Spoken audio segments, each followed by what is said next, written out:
You're being lied to. Everywhere you look, financial gurus are telling you to trade crypto, flip NFTs, or buy the next hot stock. They're selling you a fantasy of getting rich quick. But what if I told you one of the greatest investors of all time, Warren Buffett, says they're all wrong? What if his secret isn't about chasing trends, but something far simpler and far more powerful? Look, this video is not about getting rich overnight. It's about building lasting wealth. In this video, we're going to be dissecting Warren Buffett's core investing philosophy and creating a simple portfolio that anyone can build, no matter the experience or the money. This video here is about building wealth the right way. So stick around and I'll show you how. Now, if you're new here, welcome to Wealth Over Savings. This is a channel where we essentially just talk about building wealth over saving money, right? So go ahead, drop a like, subscribe, or just comment something that you'd like to know a little bit more about, and we'll go ahead and get into it. But until then, let's get started on that portfolio. Now, look, I understand everybody learns a little bit differently, right? So if you are not wired enough to sit here and sit through this whole video, don't worry. I've actually made a free ebook for you down below. You can go ahead and download it, and it goes over everything that I talked about in this video. It's going to take you step by step on how to actually build this portfolio, incorporating Warren Buffett's philosophies, so on and so forth. So if that's something that is a little bit more your speed, feel free to go below. It's a free ebook. You do not have to pay for it. You just download it, and it'll have everything that I talked about in here. All right? Now, back to the video. All right, so let's go ahead and get into it, right? So who is Warren Buffett and what is Berkshire Hathaway, right? Warren Buffett is a once small-time guy from a little place in Nebraska called Omaha. This is how he was able to coin the term Oracle of Omaha, right? Now, what is Berkshire Hathaway?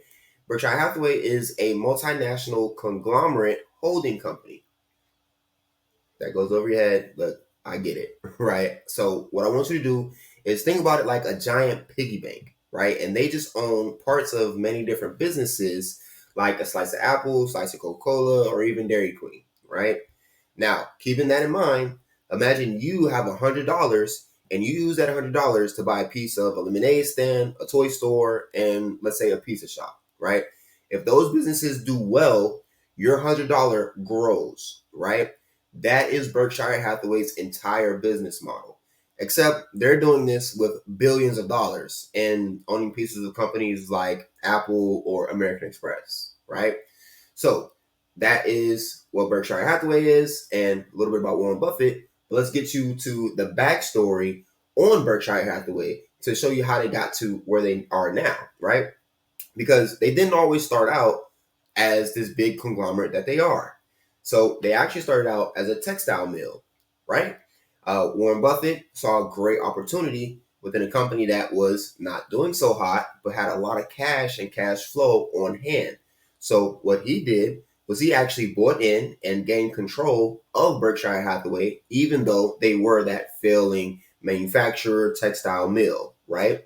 And from there, he was actually able to transform them from that struggling manufacturer over into a holding company, right? Went from struggling to buying up different companies and working their way to where they are now, right? So he actually took them from that struggling manufacturer to a holding company that has over $1.1 trillion of worth. That's trillion with a T, right? And their annual revenues are being anywhere over $350 billion. These are T's and D's. This is crazy numbers here, right? Now, let me give you a little bit of insight as to how they're able to actually get that $350 billion of revenue every single year, right? So some of their biggest investments are companies like Apple, American Express, Coca-Cola, Chevron, and Kraft Heinz. So what this means is, honestly, if you've interacted or lived in America, you've pretty much either interacted, used, or know about these companies that he's invested in, right? They deal with anything from your phones, your credit cards, the drinks you drink, your condiments, your gas, right? These are all things that you've pretty much interacted with. Now, these are just companies that they're invested in. They don't fully own them, but they're invested in them. But there is a list of companies that they just fully outright own, right? So, for example, that'd be Geico Insurance, BNSF Railway, which is trains, Dairy Queen, Duracell, like your batteries, NetJets. If you don't know what NetJets is, they're a private jet company. I'm very familiar with them. And Fruit of the Loom, right? So what this does is giving you that backstory into what is Berkshire Hathaway and how they got to where they are. So now let's talk about the back end to how they got to where they are via the philosophy of investing, right? All right, let's go ahead. So let's get into how does he invest, right? In no specific order, I've broken down his philosophy into four major parts, right? So the biggest one is value investing, right?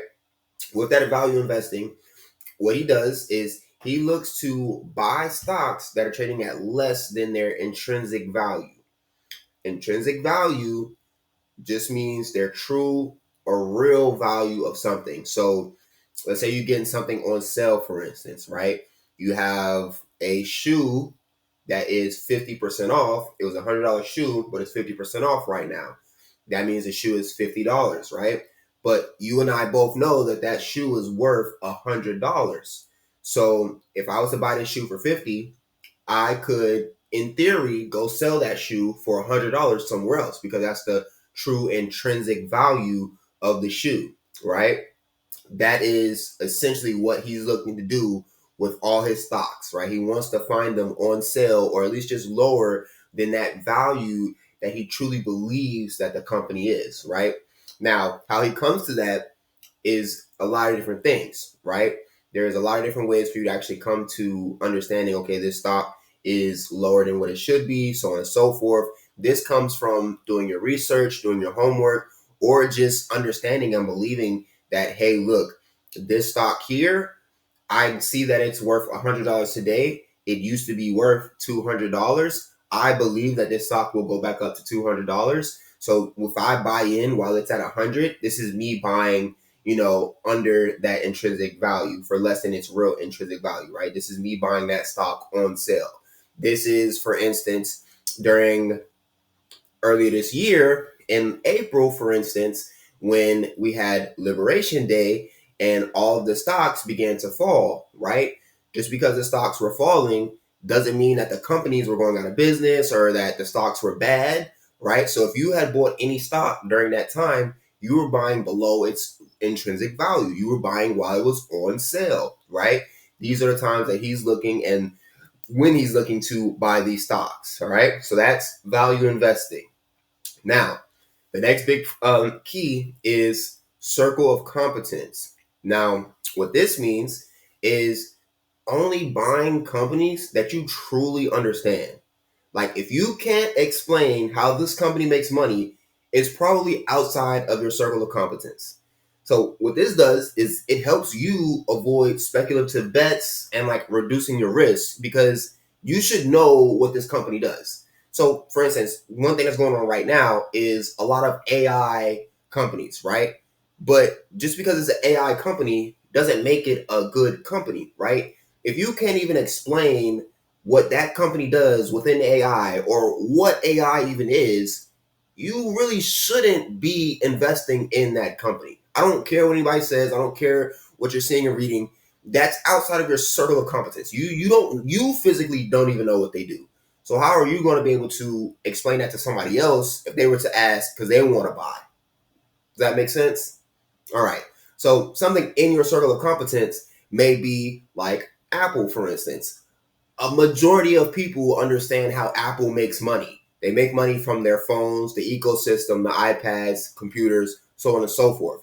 You and I can pretty much explain that. But a company like Palantir, PLTR, most people can't understand what they do. They're an AI company. They don't understand what they do. So that's something that is outside of your circle of competence. All right. Does that make it a bad company or a bad stock? No.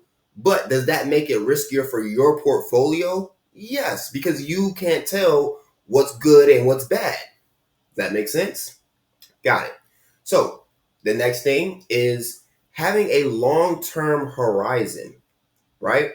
So Buffett believes in holding his investments for the long haul.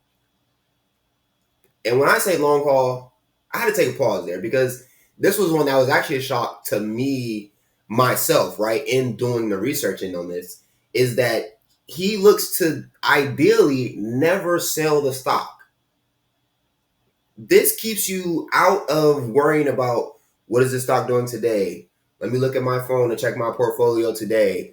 Oh, some news just came out. Let me see how that's affecting the stock, so on and so forth. Because you if you're looking for the long term of holding period of forever, you're not worried about those things.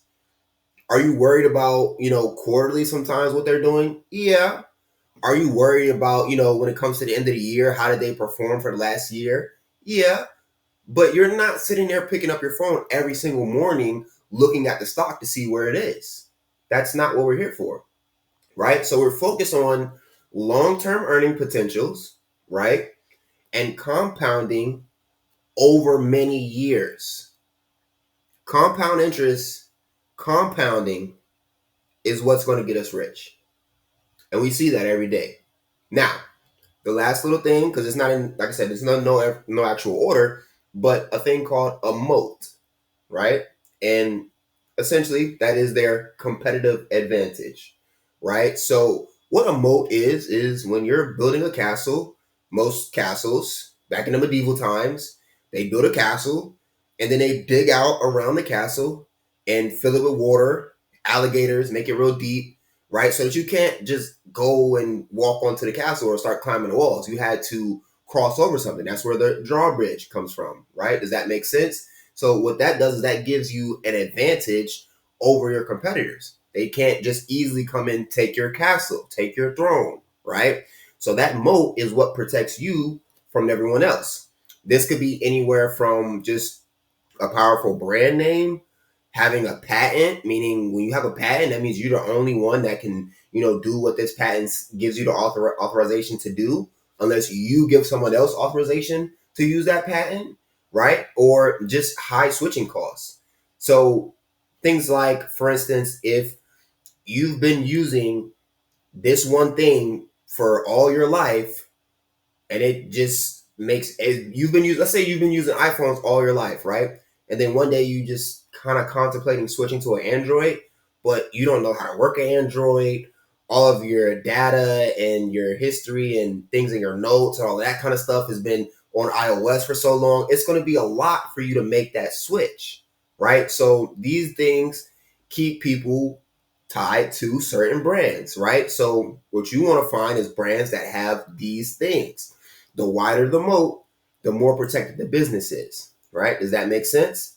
So even let's break down like a powerful brand name. For instance, with Coca-Cola, right? You have Coca-Cola, but you walk into like a Walmart, for instance, you're going to have Coca-Cola and you're going to have Mr. Coke or something like that, right? Are you more likely to grab the Coca-Cola versus the Mr. Coke regardless of the price? If you're going to do that, that company has a super powerful brand name. That means you're buying it for the brand itself. If that is a thing, that is a company that has a moat that's worth investing in. That makes sense? Perfect. Now, let's go ahead now and actually break down how we actually build this portfolio understanding these philosophies. All right? All right. So now let's get into actually building the portfolio. All right? Using the philosophy. I'm going to make this as quick as possible. I know we've been here. know we've been here for a little minute. So now, step one, what I like to call the kitchen sink test, right? So what you're going to do is you're going to look around your house and you're going to make a list of every single product and brand that you either have in your house or use on a daily basis. All right. Now, why? What this does, this puts you inside your circle of competence. Remember that we was talking about earlier, right? This is what Buffett believes in investing in. You knowing what you use, right? You know these products because you use these products. If you use a certain toothpaste and you've been using the same toothpaste, you understand that company. You believe in that company, right? That gives you some belief and a reason to buy that company. Your cell phone, if you've been using the same type of cell phone company for the past couple of years, you've been an iPhone guy, you've been an Android person, you believe in whatever that company is, right? So that's already there for you, right? Your laundry supplies, batteries, cleaning supplies. I want you to make a list of every single company, every single brand, just write it down, right? And then from there, you're going to want to find the company that actually owns that brand or product, right? This is super easy. If this sounds too hard for you, what I want you to do is open up a Chat GPT account, right? Open up a Chat GPT account, and then you're gonna sit there and you're gonna talk to Chat GPT, and you're gonna say, "Hey, my toothpaste brand is Crest. What company owns Crest so that I can invest in it on the stock market exchange?" You're going to do that with every single product, and then they're going to tie. And what you're actually going to find is a lot of the products, if they're in the same family, they're going to be owned by the same company. They're going to be owned by the same company. So you're going to have a long list, but then once you qualify with the actual company that's on the stock exchange, it's going to get smaller, right? So super easy. That's step one. This is step one. All right.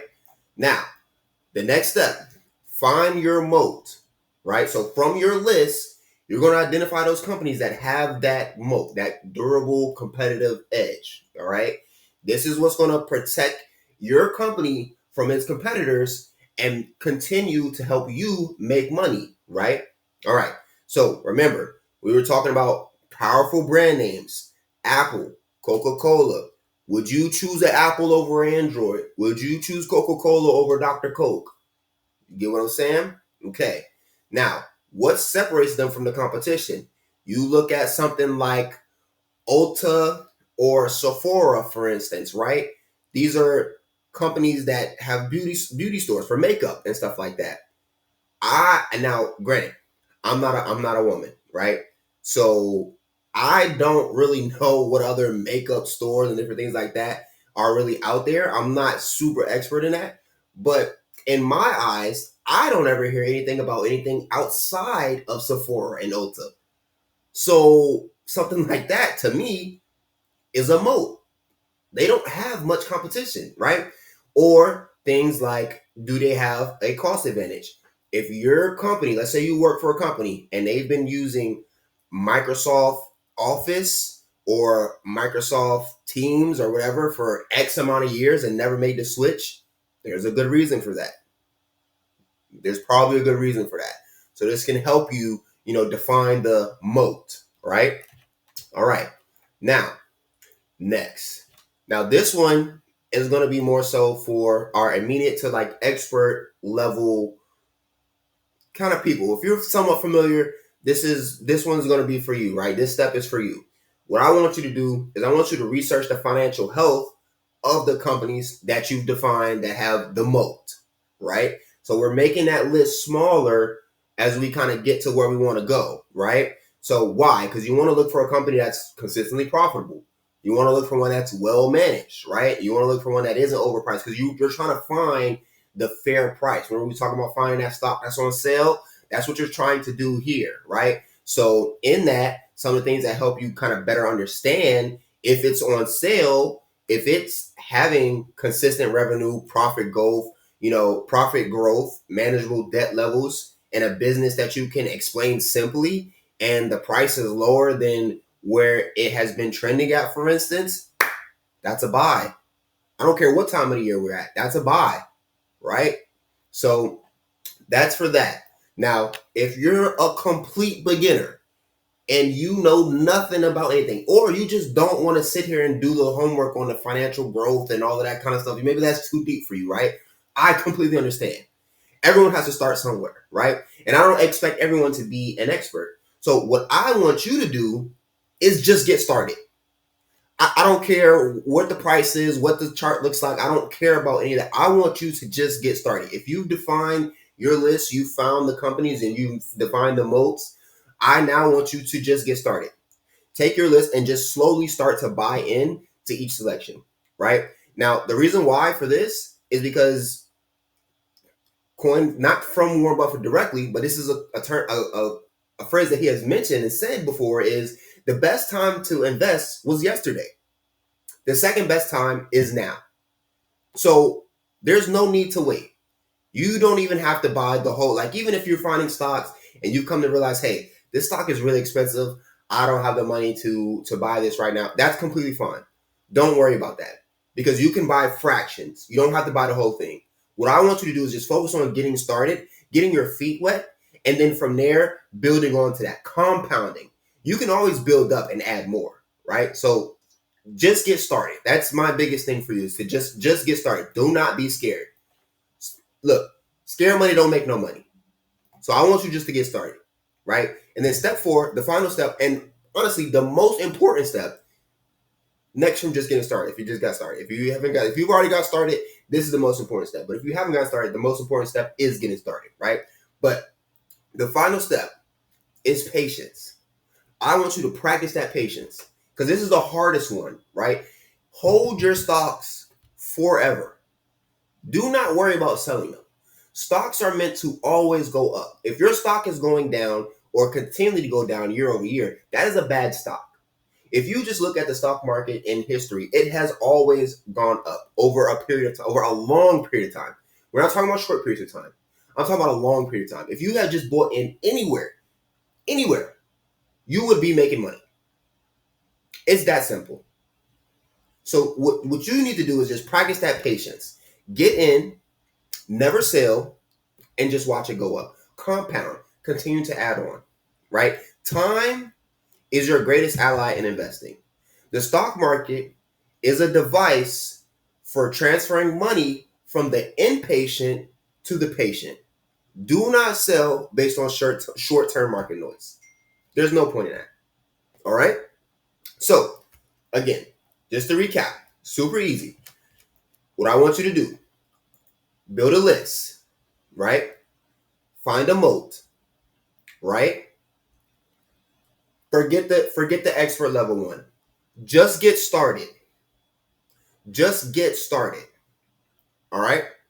And then from there, practice patience. If you do these 4 things, you will have built a Warren Buffett style portfolio that is bulletproof, right? And now you are going to be on your way to truly building that generational wealth. I promise you. You think I'm lying? You just try it for yourself. And if you don't believe me, go look for yourself. Go look. It's as simple as that. So, with that being said, if you do have any further questions, look, feel free to reach out, right? Drop a comment below. I'm here answering all the questions that I can, right? I'm not a financial advisor. This is not what I'm here to do. I'm not here to tell you. That's why I didn't give specifics, right? But I'm just showing you the way and teaching you about the philosophy, right? So if you did find this insightful, right? If you found this helpful and this is something that you felt was beneficial to you, go ahead, drop that like and subscribe, right? Go ahead and download the ebook where I go into a little bit more about this and show you how to, build that portfolio. But I gave you everything here. Everything that you need has been right here, right? So this has been Wealth Over Savings. This has been building a Warren Buffett style portfolio for beginners. You don't have to have any. You can start from $100 and be on your way, right? So with that being said, thank you guys so much for being with me today. Like I said, don't forget to like and subscribe. And other than that, I want you to enjoy the rest of your day.